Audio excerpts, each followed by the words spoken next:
Mapahigayon karong adlaw o pag-apod-apod sa mga titulo sa yuta ubos sa Handog Titulo Program dinhi sa Dapitan City New Government Center.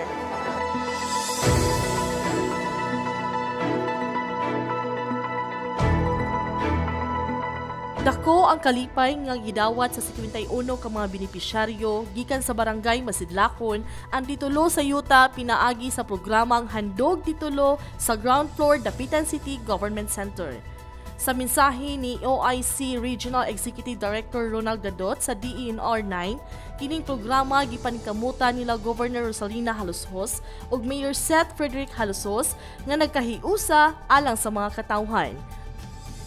Personal nga nangamot og bikuot sa kaugalingong bulsa si Mayor Seth Frederick Halosos aron mabayran ang pagproseso sa titulo sa maong mga luna. Gikalipay og dako sa mayor ang pagtabang og libre sa pagproseso ug nang hinaot siya nga dili ibaligya og iprenda aron mahatag sa mga sumusunod. Kining atong programa nakita ninyo na unsay pagbabago, no? Kining atong tawag na tinabangay.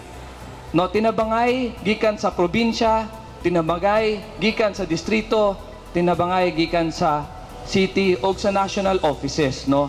So nakita na nato na grabe na gyud ang pag-infuse sa mga serbisyo nagikan sa Malacañang o sa national government padulong sa probinsya, padulong sa distrito. Karon niabot na gyud sa atong dakbayan sa Dapitan. Na niabot na gyud sa inyong barangay, no? O down to the grassroots level kay kamo man gyud mismo ang nakadawat sa inyong mga titulo, no? Congratulations sa mga nakadawat, ha. Kita nako, no, na nalilipay kaayo ang atong mga katawhan makadawat ni ining titulo gyud na may puweba na kamo mismo ang tag-iya sa inyong mga yuta, no? Hinaot unta dili ni iprenda, ha. Dili ni baligya, ha. Kay kining inyong mga titulo na mahatag man na sa inyong mga anak, no?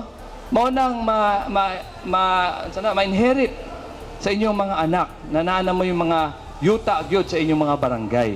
Dugang panigadot nga magpahigayon sila pagpirma sa Memorandum of Partnership Agreements or MOPA tali sa kagamhanang lokal sa Dapitan ug buhatan sa DENR aron daghan pa ang matabangan sa pagproseso sa titulo sa yuta.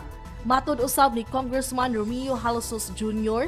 nga kining administrasyon mutabang sa mga katawhan sa tibuok probinsya aron matuman ang seguridad sa yuta nga mamahimong kabilin sa tagsa-tagsa ka mga pamilya.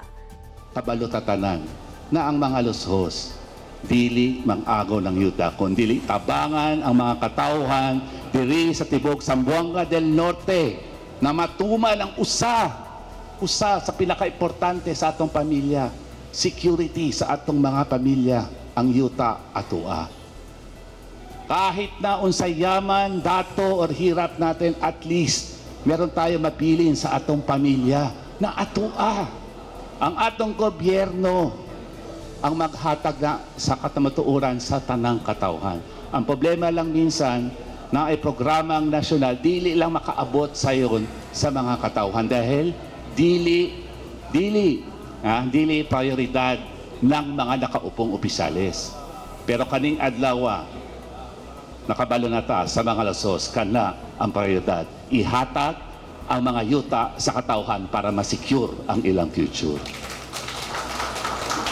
Usab ni Governor Halosos nga gihatod ni Konsehal Jezebel Balisado nga kining programa gihimo aron mahimong sayon ug paspas ang paghatag ngadto sa mga katawhang kabus. Magamit kini sa ilang panginabuhian, tukuran og balay sa ilang tibok pamilya ug nang hinaut usab nga kini mulungtad. Mipadayag sa ilang dakong pasalamat ang duha ka mga benepisyaryo nga sila Loriver Bongkawel ug Virgilio Bocol ngadto nilang Governor Halosos, Mayor Bolit Halosos, buhatan sa DENR ug ni Kapitan Felix Takbaya tungod kay usa sila sa nahatagan sa libre ug paspas nga pagproseso ug personal na kining nakapangalan. Kami tanan nga nakadawat na ining maong handog titulo.